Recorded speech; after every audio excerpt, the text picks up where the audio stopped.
Hey noble ones, welcome back to my channel. This is Metatron speaking, and usually on this channel I take you all the way back to ancient Rome, sometimes to the medieval period, sometimes we take a nice trip to feudal Japan, but not today. Today I'm taking you to 1924. Fact, you know what? Much better. Now, if you watched my recent video, me addressing and destroying TikTokers who are pushing and talking about history, and I mean, considering how terminally online you are, of course you watched that one, but if you didn't, link in the description. In one of those TikToks, they were actually showing a very famous documentary that was published in 1924, although they've been producing documentaries like that since the 1920s from the Metropolitan Museum of Art in New York, and that documentary is indeed one of my favorites. It's really fun. Of course, being for 1924 is one of those things where you have no audio and you have to read, but apart from that, I think the documentary is fantastic because basically we're going around the museum and looking at all of the sets of armor, and they do show some sets of armor and some medieval or late medieval war technology that is absolutely impressive, both from a stance of mobility but also from an artistic and, generally speaking, engineering and mechanical engineering standpoint. But regardless of the fact that, of course, TikTokers have to destroy everything and ruin everything with their wrong takes, what's interesting is that I did notice that, it has been a while since I actually rewatched that documentary, so I'd like to watch it and react to it with you and see if we can learn a thing or two, because in fact, even though that documentary is extremely professionally made, since it's made in 1924, there are actually a few things that they say that might not be correct. Let's go. I mean, that's me we are talking about. Get ready for pedanticism. A visit to the Armor Galleries, 1924. Let's go. The vaults. A visit to the Armor Galleries of the Metropolitan Museum of Art. Demonstration showing authentic European armor and its appearance in actual use. Very exciting. In part 1, we will ask questions about the earliest armor, chainmail and Gothic armor. It's interesting that they were still using chainmail, which now is regarded as a kind of a redundant term. People don't really use it in academia anymore that much, but gosh, look at that. This armor is so beautifully modeled that it appears to have within it a living person. Yeah, that is a gorgeous, I think, yeah, it is a sort of Gothic plate, isn't it? Does your knight ever come to life in ghostly moonlight? Love the 1920s humor. Gosh, talking about vintage. Imagine that he does, and let us ask him question about armor before he returns to his case. Look at the aesthetics. I mean, it's unbeatable. I don't care what they do with fashion houses these days. That is what men want to wear. Full stop. Don't care where you're from. Notice how it tailors at the waist to provide, oh look, it's starting to move. Yeah, there you go. So they that's what they do, is kind of made it interesting. But imagine the actor who actually got to wear the real armor and actually put himself in a case. I would do it for free. I don't know how much he had to pay the actor to do it. I would do it for free. Metropolitan Museum of Art. So if you want me to do it, I'll gladly come to New York again. Interestingly, also, because this is very interesting, not only from the perspective of course, the medieval armor that we see, but also from the 1920s. Look how long the single shot remains. With the, with the downfall of general attention span, although that's been a little overstated, and I'll talk a little bit about whether that's a bit of a myth or not, but it is true that in our day and age, the way we consume media, things need to change constantly. I have to do it even in my editing. So it's interesting how here you have like a single shot and it remains for a freaking minute, and people didn't mind. Whereas now everything needs to be dynamic and fluid. Let's see what they're saying now. When was chainmail worn alone, that is, without plate defenses? During the chainmail period, roughly from 800 to 1200 AD, this mail reached its perfection during the Crusades, as shown in the state seal of Richard the Lion-Hearted. Well, so far, so good. What was the structure of chainmail? It was woven of interlocked rings, each handmade and strongly riveted. A shirt in the museum contains 250,000 links, probably took 2 years to make. Of course, that's not the case for every type of mail, but I think what they're saying here is simply that is like the extreme end of the spectrum for the most complicated. And my gosh, look how fine the mail mesh is, the ring mesh. It was light, flexible, and extremely strong. Yes, mail was extremely strong, but not even in this case specifically. That is incredible. Did you see how closely knitted everything is? I mean, that is one exceptional specimen of really probably the most protection that you can ever achieve with mail. With that being said, even mail suits that are not as tightly woven as this one, they still provided excellent protection. And in fact, sometimes I kind of cringe when I see videos, for example, on TikTok that say, say, well, yeah, mail is good against slashing, but, you know, it's not good against piercing and against blunt. Now, when it comes to blunt, there is a discussion to have, and perhaps today we can explore a little bit this idea of mail is not supposed to provide blunt protection, it's the gambeson you wear underneath. That is partially true, but sometimes the things are a little overstated, and today I'll bring some iconography. We'll discuss about undergarments of armor today. But I would also like to underline that whether we talk about slashing or piercing, piercing was also difficult to do with real mail, to the point that not only just for medieval steel mail or very effective mail like this, which is of course the peak of technology, but also in the ancient Rome. For example, in the classical period, we have specific Roman mentions of cavalry using their spears and trying to thrust a person on the ground, and the cavalryman wasn't able, regardless of the fact that he tried to thrust the guy several times, to pierce his mail. And this is classical period. So when mail is well made, it does provide excellent protection against piercing too.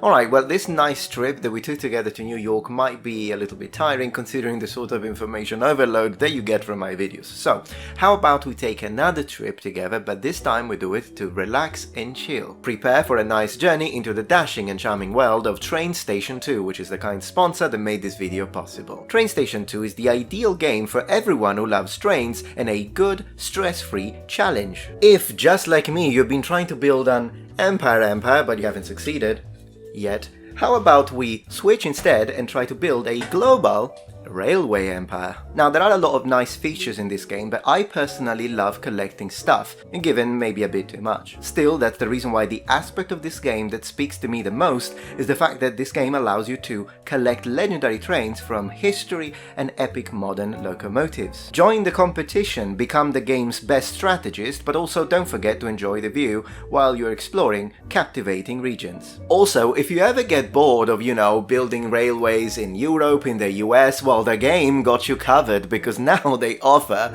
Mars. Play now and don't miss the Mission Mars event. Help Matthew terraform Mars, collect the first Martian crops and potatoes, and build the first railways on the Red Planet. So what are you waiting for? Download Train Station 2 for free by clicking the link in the description box. And get a special starting pack for free. 200 gems for speed up, extra dispatcher for 7 days, and 500 keys to boost your train fleet. The pack's value is $15. So once again, click the link in the description below, and massive thanks to Train Station 2 for sponsoring my video.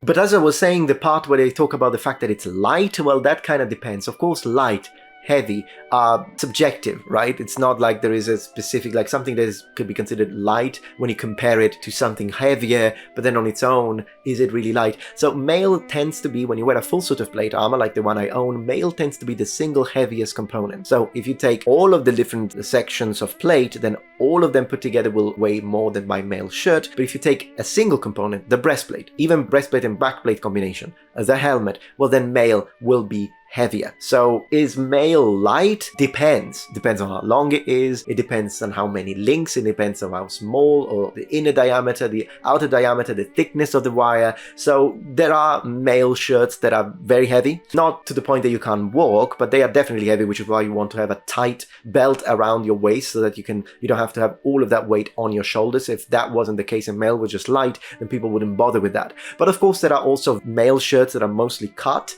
because you knew that you were going to wear a breastplate and backplate combination on top of it. This happens a lot in France, in England, in Germany, not as much in Italy. We still like the full shirts of mail, but it does occasionally happen, and I own one of these, and yeah, that is super light. So it really depends. Now look how flexible though. That is impressive. That is impressive. Look how small. What protective value had chainmail? It was absolutely proof to pointed and edged weapons, and when finely woven would hardly admit the point of a pin. Yeah, when it was finally woven, like in this case, although then again, point of a pin, that is impressive. And I think they do prove it. They do, yeah, he is using the pin. He's not putting much force behind it though. So I don't know. A lot of mail you can go through with a pin, and in fact, if you have a very thin arrow it could break one link and then go through. This again is an exceptional specimen. How was a shirt of mail put on and taken off? It was handled like a sweater. I think that's a good way to put it. Yeah, you basically put it on like a jumper and then you take it off that way. But it is important to underline that when you have long hair like me, which was the case with a lot of warriors in history, maybe not as long as mine, but you know, to your shoulders, a lot of medieval knights had that. And believe me, when you have long hair, what he's doing now is living hell. And in fact, I always have to wear protection for my head and put it up. Otherwise, it's gonna take like half of my head, not half of my head, but it's gonna be really unpleasant. Could not the wearer be dangerously bruised under the flexible mail? Yes, unless, as ancient documents show, it was worn over a stoutly padded costume. Okay, so I'd like to talk about this a little bit, because this idea of mail having to be worn on top of a stoutly, so something maybe thick padded garment, is something that has been overly stated, and it is something that now has gone all the way to without it, mail doesn't work. We don't know that. Let me bring up some points when it comes to this. First of all, do we know for certain that people did wear padded garments underneath their mail? We have some indicators. In iconography, sometimes you see something coming out from underneath the mail when it comes to medieval knights in the mail period, but then again, we don't know if that's a tunic, we don't know exactly what it is. It's possible that it's a padded garment, but my opinion is that even in the era of mail, I think knights were wearing a gambeson underneath, but I think it was thin. The reason why I'm adding the adjective thin is because one of the only cases in actual literature when a gambeson worn specifically underneath mail is mentioned is in Scandinavian 13th century literature, specifically the King's Mirror. In there we have the mention that indeed warriors would wear a padded garment underneath their mail, but it's specifically described as being thin, which is why whenever you look at like Battle of the Nations, Buchod, and all these medieval type of combat situations where they wear very thick padded garments, I don't think that those are historical. I understand why they wear them for safety reasons. I think they should wear them, in fact, to help avoiding breaking ribs and whatnot. But let's also remember that when it comes to medieval sources, I think, as far as I'm aware, that is the only literary source that mentions a gambeson underneath mail, and they say it's thin. If you're enjoying this video so far, please take a moment to check out my Patreon page. With as little as a $5 support, you can help us ensure that we can continue to produce high quality and high researched content. And at the same time, you get access to polls, extra videos, unlisted streams, and much more. Thank you so much. It is also important, however, to understand that medieval armor is always a matter of multiple layers. So when it comes to like 11th century, 12th century, 13th century, up to even 14th century, so before we have the development of something like what I'm wearing now, which is a late 15th century arming doublet, which is more like for mail and plate. But when mail was the only type of armor available except for your helmet, it's important to say that we don't have much knowledge when it comes to what they wore. What we know is that underneath they would wear their tunic, a cot, and then thin padding. So of course we do have possibly 3, if not 4 layers. And I think that that's how they achieved protection for their mail. Not by wearing a thick padded garment, but by wearing multiple layers, as I say, a cot, a chemise, then a tunic, and on top of that, the gambeson that was thin, but of course you're building up layers, and then you wear the mail. The reason why I think that that is a lot more plausible is also because when you look at iconography, you'll see that they always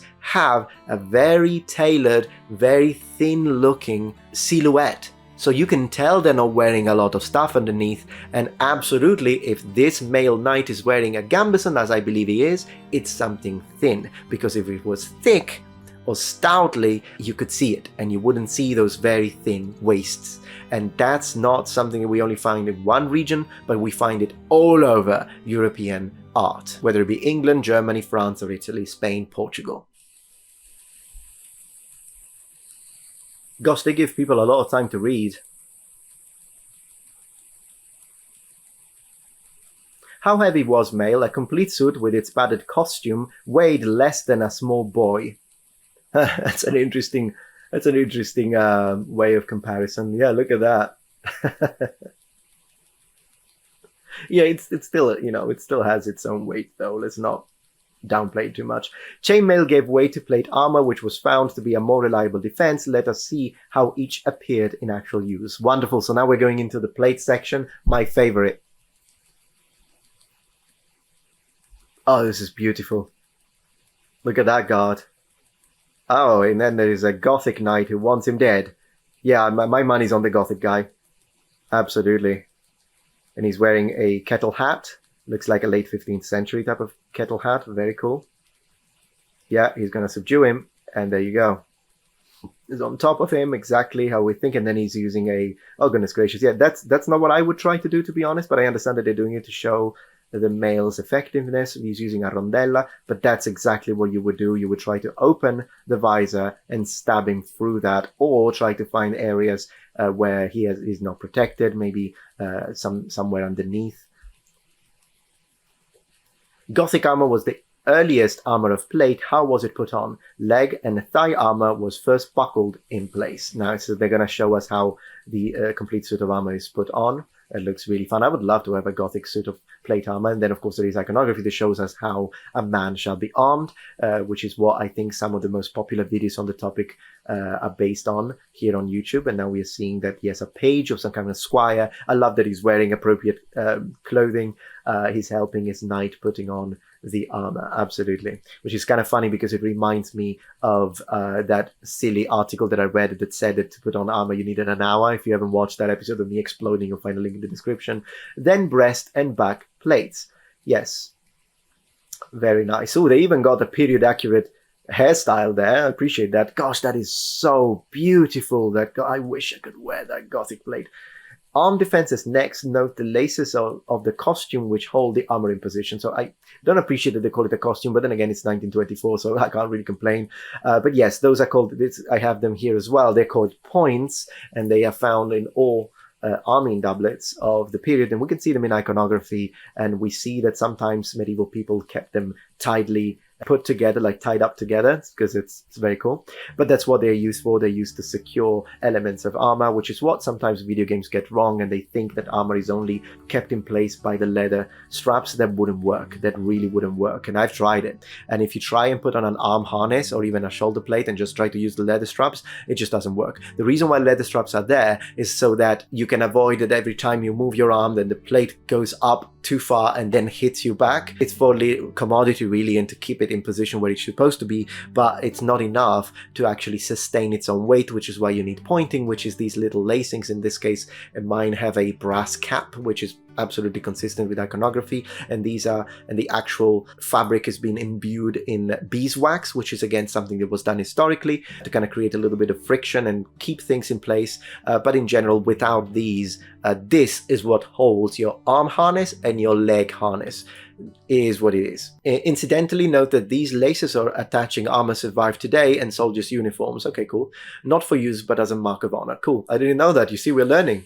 Very nice. From 1924, I love the kind of work they do at the Metropolitan Museum of Arts when it comes to medieval armor and how they represent the history of Europe.